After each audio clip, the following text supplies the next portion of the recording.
今天我们看看国产的欧姿是怎么样的，里面还附带一个说明书，这是国产的说明书，你们看看啊。我直接不用看。看了，送了这一套，先看人偶。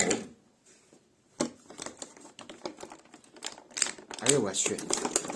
看这人偶啊，人偶一般般啊，这漆太严重了，这漆掉的太严重了。只可以两只手这样动，前后左右，腿也不能动。OK。三枚硬币，加一个主体，这硬币颜色印的都不对。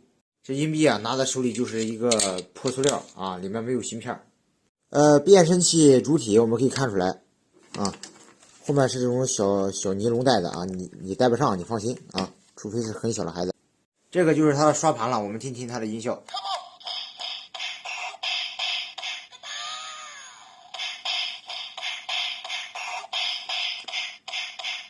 啊，意料之中。变声器把硬币往里塞啊，没看过啊，我随便塞。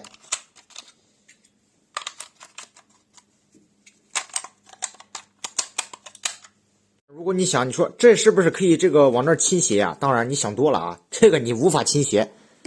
看刷一下子，看一下子。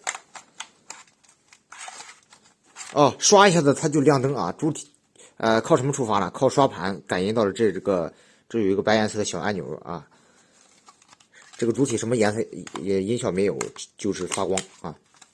所以这期的这个变声器啊，意料之中啊，狗叫没坐到腰带上，坐在这个上面了啊。